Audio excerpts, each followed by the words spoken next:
सब ननद वाले काम हैं। आप लोगों ने ननद भाभी का चटपटा रिश्ता तो देखा ही होगा।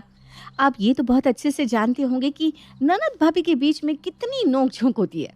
ऐसा ही रिश्ता साधना और प्रिया का था। साधना ने अकेले ही अपनी ननद का पालन पोषण किया था, क्योंकि जब साधना की शादी हुई थी तभी एक एक्सीडेंट में उसके सास ससुर चल बसे थे और तब से साधना ने प्रिया को अपनी छोटी बहन और बेटी की तरह पाल पोस कर बड़ा किया। साधना अपनी ननद प्रिया से बेहद प्यार करती थी। ऐसे ही एक दिन साधना गैस पर चाय चढ़ाती है, तभी उसका पति उसे आवाज लगाता है। साधना, साधना, मेरा वॉलेट किधर रखा है? कितनी देर से ढूंढ रहा हूँ, अब तक नहीं मिला। वहीं रखा होगा मोहित जी, आप देखिए तो। अरे यार, नहीं मिल रहा। एक बार तुम यहाँ आकर देख लो ना। तुम ढूंढ दोगी तो कुछ हो जाएगा। हे भगवान, न जाने मुझे कैसा आदमी मिल गया है जो अपना सामान ना तो खुद रखता है और ना ही खुद से ढूंढेगा। इतना बोलकर साधना बाहर हॉल में बैठी प्रिया के पास जाती है और उसे कहती है, प्रिया, मैंने चाय रखी है, जाओ तुम चाय देख लो। मैं तुम्हारे भैया का कुछ काम है वो करके आती हूँ। और देख लेना कहीं ऐसा ना हो कि इस फोन के चलते तो मेरी चाय जला दो। साधना प्रिया से बात कर रही थी, लेकिन प्रिया अपनी भाभी को कोई जवाब नहीं देती। ये देखकर साधना अपनी ननद को हिलाते हुए एक बार फिर कहती है, प्रिया, तुम सुन रही हो ना मैं क्या कह रही हूँ? हाँ हाँ भाभी, मैं सुन रही हूँ, आप जाओ, मैं चाय देख लूंगी। प्रिया की बात सुनकर साधना बेफिक्र होकर अपने कमरे में चली जाती है। वहीं प्रिया अपने फोन में लगी रहती है। प्रिया का ध्यान चाय की तरफ बिल्कुल भी नहीं था और इस वजह से चाय पूरी तरह जल जाती है। कुछ देर बाद जब साधना जलने की बदबू सूंघकर किचन में आती है तो वो अपने किचन में गैस पर चढ़े चाय का बर्तन देखती है जिसमें चाय की एक बूंद नहीं थी। ये देखकर उसे बेहद गुस्सा आता है। प्रिया, प्रिया, मैंने तुमसे क्या कहा था? अपनी भाभी की गुस्से वाली आवाज सुनकर प्रिया तुरंत अपने फोन को टेबल पर छोड़कर किचन में जाती है। भाभी, क्या हुआ? मुझसे कोई गलती हो गई क्या? गलती? अब तुम्हें क्या कहूँ? ये देखो क्या किया तुमने। मैंने तुमसे कहा था चाय देख लेना, तुम्हारी लापरवाही की वजह से पूरी चाय जल गई। अब मैं क्या दूंगी तुम्हारे भैया को? आई एम सॉरी भाभी, वो गलती से मेरा ध्यान ही नहीं रहा इधर। मैंने तुम्हें कितनी बार कहा है कि तुम फोन की दुनिया से बाहर आ जाओ, लेकिन तुम मेरी एक नहीं सुनती।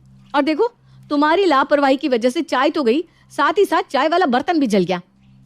भाभी, अब आप गुस्सा क्यों कर रही हो? गुस्सा करने से सब ठीक थोड़ी ना हो जाएगा।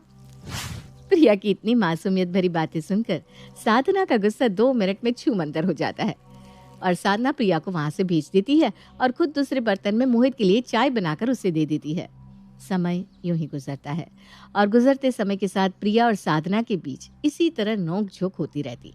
ऐसे ही एक दिन साधना के सर में थोड़ा सा दर्द था, तभी प्रिया वहां आती है। भाभी, बहुत जोर से भूख लग रही है। आज आपने क्या बनाया है?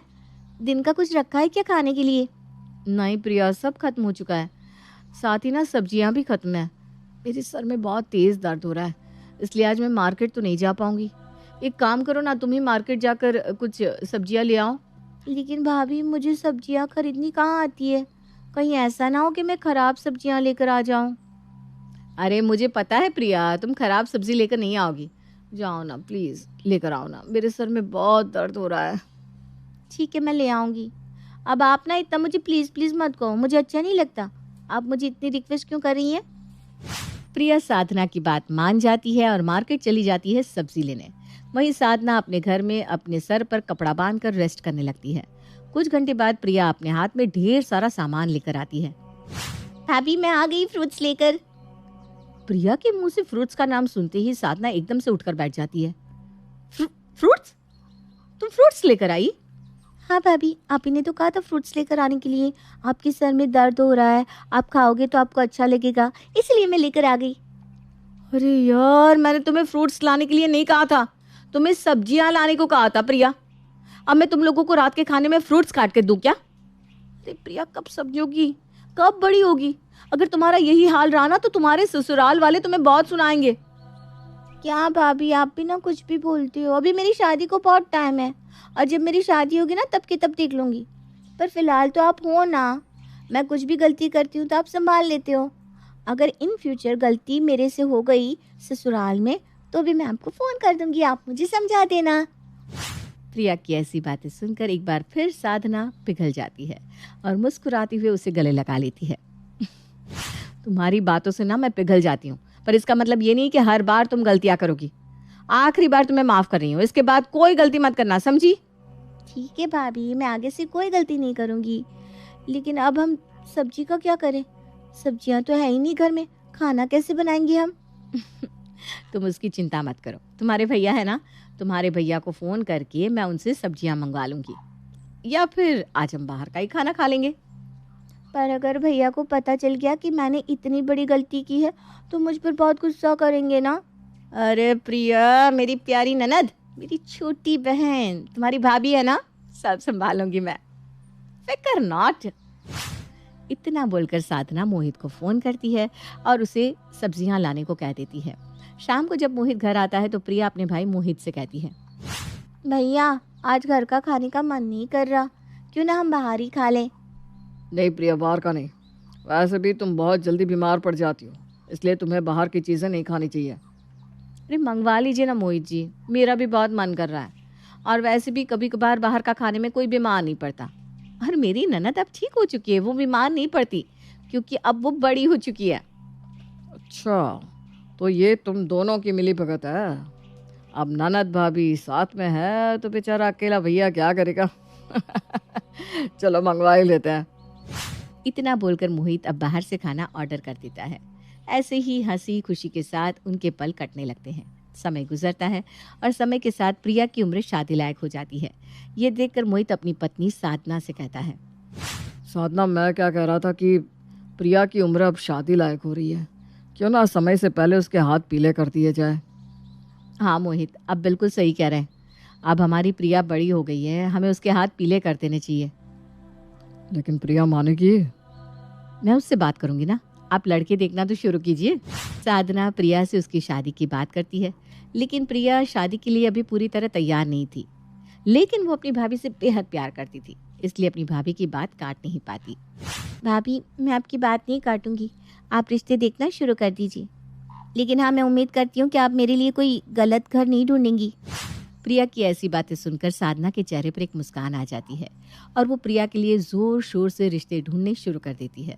समय बीतता है और बीतते समय के साथ प्रिया के लिए एक रिश्ता आता है। साधना, ये देखो, ये लड़का घर परिवार से बहुत अच्छा है, इसका फैमिली बैकग्राउंड भी बहुत बढ़िया है, अच्छा कमाता है, हमारी प्रिया को ये पलकों पर बिठा कर रखेगा। अगर ऐसा है तो देर किस बात की, बुला लीजिए लड़की को घर। साधना और प्रिया की मंजूरी मिलते ही अगले दिन लड़के वाले प्रिया को देखने के लिए आते हैं। जहां लड़के वालों की साधना काफी खातिरदारी करती है, तभी लड़की की माँ साधना से कहती है, साधना बेटा, बहुत कर ली तुमने खातिरदारी, अब हमें हमारी होने वाली बहू भी दिखा दो। अरे हम भी तो देखे कि हमारी होने वाली बहू दिखती कैसी है, क्योंकि अब तुम तो जानती हो कि इंसान फोटो और सामने से काफ़ी बार अलग दिखता है। हाँ हाँ आंटी, मैं आपकी बात से सहमत हूँ, मैं अभी प्रिया को लेकर आती हूँ। इतना बोलकर साधना प्रिया को लेकर आती है, जहाँ लड़की की माँ प्रिया से काफ़ी सवाल जवाब करती है और प्रिया शांति से सारे सवाल के जवाब उसे देती है। तभी लड़की की माँ प्रिया को चलने को कहती है। बेटा वो क्या है ना, तुम हमें पसंद तो हो, लेकिन हम चाहते हैं कि तुम हमें थोड़ा चल कर दिखा दो। अब क्या पता तुम्हारे चाल चलन में कुछ गड़बड़ हो। अरे हमारी भी तो रिश्तेदार हैं, अगर तुम में कुछ खराबी होगी तो वो हमें ही बोलेंगे। आपका लड़का तो भैया एकदम अच्छा, और आप ऐसी बहू लेकर क्यों आ गई? लड़की की माँ की बात सुनकर प्रिया अब उसे चलकर दिखाती है। इसी तरह लड़की की माँ कभी उसके हाथ देखती, कभी उसके पैर, पर इन सब के बीच प्रिया खुद को काफी अनकंफर्टेबल फील करती है। अपनी ननद को ऐसे देख साधना गुस्से में बोल पड़ती है, माफ करना आंटी जी, लेकिन मेरी ननद में कोई कमी नहीं है, अगर कमी है तो वो आपकी नजरों में, इसलिए हमें ये रिश्ता मंजूर नहीं है। आप यहाँ से अपने बेटे को लेकर जा सकती हैं। साधना की ऐसी कड़वी बात सुनकर लड़के वाले वहां से चले जाते हैं। साधना, ये क्या किया तुमने? तुम्हें पता है ना वो कितनी अच्छी फैमिली थी। माफ करना मोहित जी, लेकिन मैंने अपनी ननद को अपनी ननद नहीं बल्कि बेटी समझकर पाला है, और मैं अपनी बेटी को कभी ऐसे घर में नहीं जाने दूंगी जिनकी सोच इतनी घटिया हो। मेरी ननद जैसी भी है, पर वो तब तक शादी नहीं करेगी जब तक वो खुद मेंटली प्रिपेयर नहीं हो जाती। अपनी भाभी की बात सुनकर प्रिया के चेहरे पर मुस्कान आ जाती है और वो अपनी भाभी को गले से लगा लेती है। और इस तरह साधना ने अपनी ननद को सिर्फ बेटी माना नहीं, लेकिन बेटी बनाकर दिखा दिया।